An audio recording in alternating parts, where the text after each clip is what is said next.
I don't usually love a misunderstanding, but I love a good Jin Mao misunderstanding. Welcome back to Can We Talk About the Apothecary Diaries in Excruciating Detail, the series where we overanalyze every single word, meaningful glance, and imperial decree that this story throws our way. My name is Yumna. My current hyperfixation is the Apothecary Diaries, and today we're going to be talking about Season 1, Episode 8, Wheat Stalks, where no matter where Maomao is, a mystery that she has to solve will follow. This episode opens with Maomao attempting to have a slow morning on her first day off in a very long time and her first day at home in a very, very, very long time. And the key word here is attempting, because her slow morning gets cut very short when she sees a young serving girl from another brothel banging on the door to her father's house. And she seems a little disappointed that Maomao has shown up. But before Maomao can get more information, get a word in, she is suddenly being dragged through the streets of the pleasure district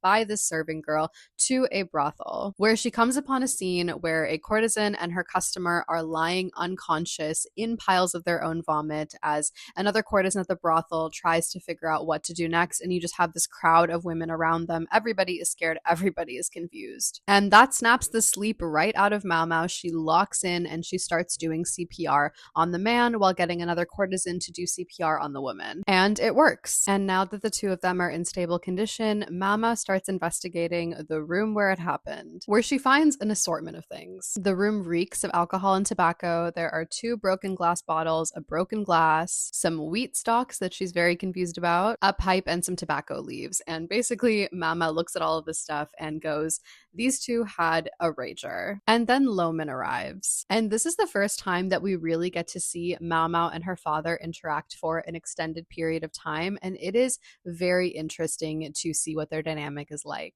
Because typically when we have seen Maomao solving a mystery or exploring a new line of thinking related to medicine, she is very calm, cool, and collected, or she gets really excited if she finds something that is especially intriguing to her. But in all of this, in all of these moments, she is somebody who is quite confident and self-assured in what she is doing. But here with Loman, whose deductive reasoning is better than Maomao's because apparently he can deduce 2 to 3 things from a single piece of information, there is this anticipatory tension in her that we have not seen before, where she is, as always, eager to learn something new, but she also is very eager to impress her father. But she also doesn't want to impress him too much, because in this scene, when Loman walks in and tells her that she did a fair job with providing treatment to these people, she responds with, "That's enough praise," suggesting that what she really wants to hear is how she could have done better. And this interaction plays out a little bit differently in the light novel that I think highlights more of Maomao's desire to impress her father, because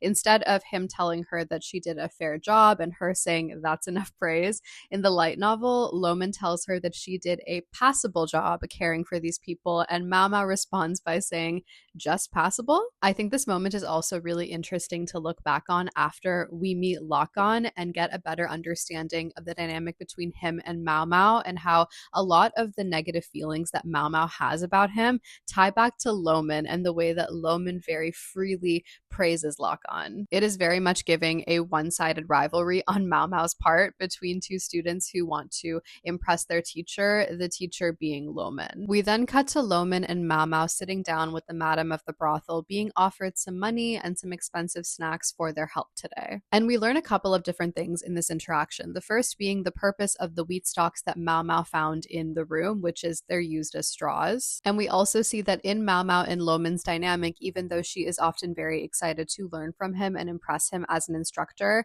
that she is also often the parent in this dynamic, where she has to remind Loman that he has bills to pay when he tries to refuse to take the madam's money. We also get a breakdown of what Maomao, and we can assume the other people around her, believe this event to be, which is a lover's suicide. Something that, according to Maomao, is not uncommon in the pleasure district, and basically is a scenario where a courtesan and a customer fall in love, and the courtesan still has time left on her contract that the man can't afford to pay for, and so they both reach the conclusion that the only way that they can be together is for both of them to take their own lives. together. And I think this really highlights how little autonomy courtesans have over their lives, because up until this point, our understanding and interactions with courtesans in the story of the Apothecary Diaries has been through Maomao's three older sisters, the three princesses of the Pleasure District, who, according to Lee Haku, even some of the most high-ranked officials can't always afford. And the tone taken in these scenes where we are seeing the lives of these three princesses is generally pretty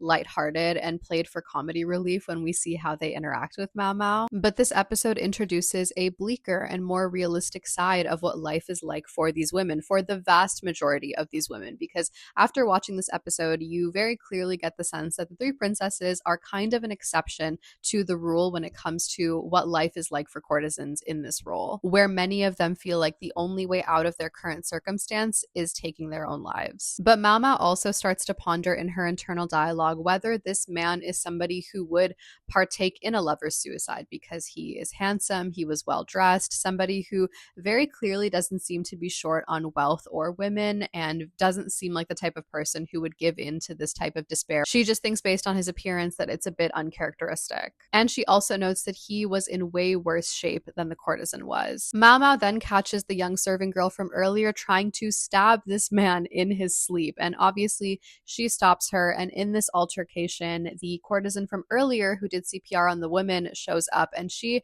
provides Maomao with a little more context as to what happened here and why. Now, I think that the context for this situation and the subsequent mystery solving that Maomao does afterwards is one of the most important aspects of the first season of the Apothecary Diaries, because this situation and its context play into a larger story and mystery that we are going to explore in the latter half of this season. So really, it's like a Russian doll of context, where this perspective and understanding of what life is like for courtesans and their customers in the Pleasure District is going to be really important for us to be able to fully appreciate the story that we're going to explore later on in season 1. And the context that we get here is that this man was a menace with commitment issues, very much would probably thrive in a bunch of situationships. He had a track record of sweet talking all of these courtesans, insinuating that he was going to buy them out, and then on the day of the buyouts, going back on his offer or just leaving them once he got bored with them. So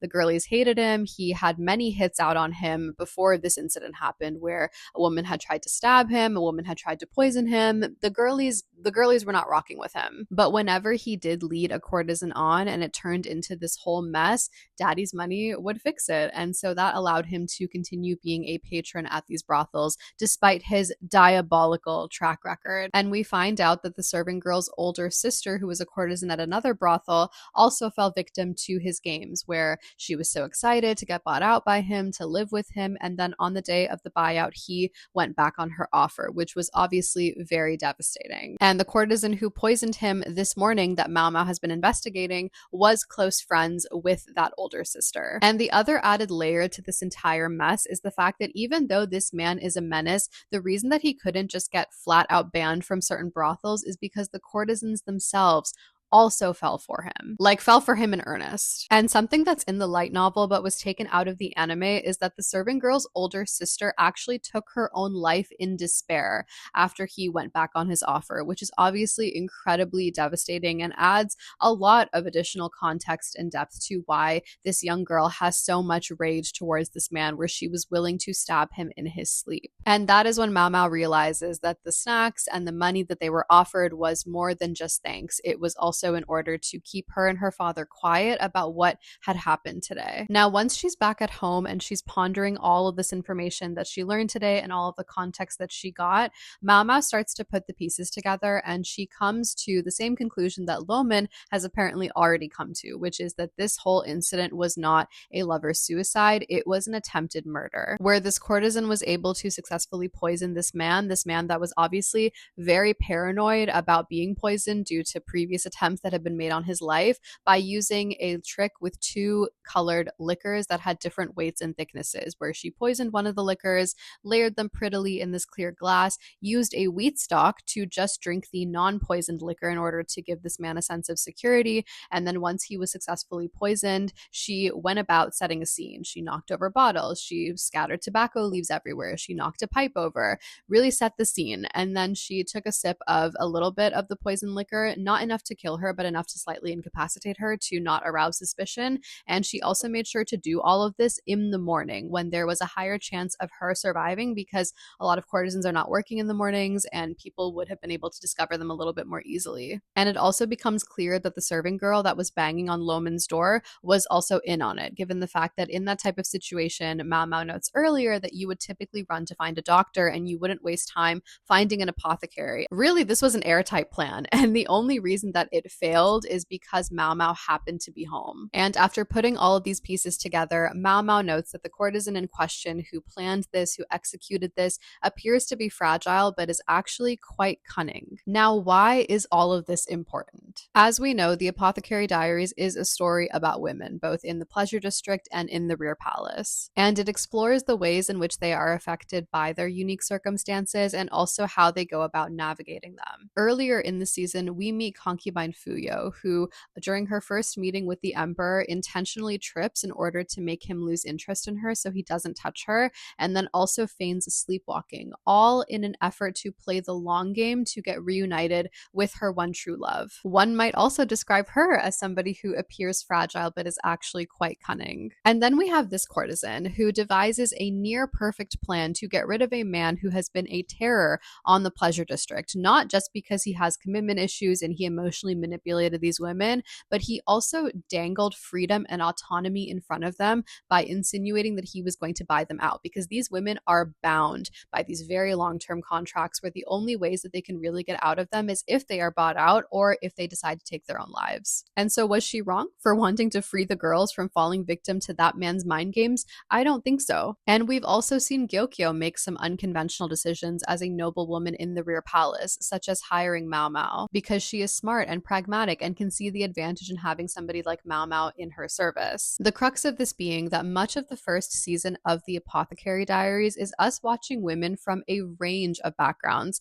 making decisions and making plans in pursuit of their own autonomy and freedom in a world where they are often not given the ability to freely do so. And they are often doing this through creative or sometimes some underhanded means. And we also see the different outcomes that come out of these pursuits of freedom and autonomy. In the case of Fuyo, a happy ending. She very successfully plays the long game and she gets reunited with her one true love. In the case of this courtesan, while her plan didn't go exactly as she would have hoped, it wasn't the worst case scenario. But then the question becomes, what happens when a woman's pursuit of freedom and autonomy in a world that is both a garden and a cage ends in disaster? What is the cost to pursuing freedom and autonomy when your plans go awry? We are going to find out later on in this season, which is why I think that Wheat Stalks is such an important episode, because understanding the lengths to which courtesans will go in order to get out of their contracts and how crafty they can be in that planning is all very important for future storylines that may lead us to the annex. And with that, Maomao's homecoming is over and we are back at the Jade Pavilion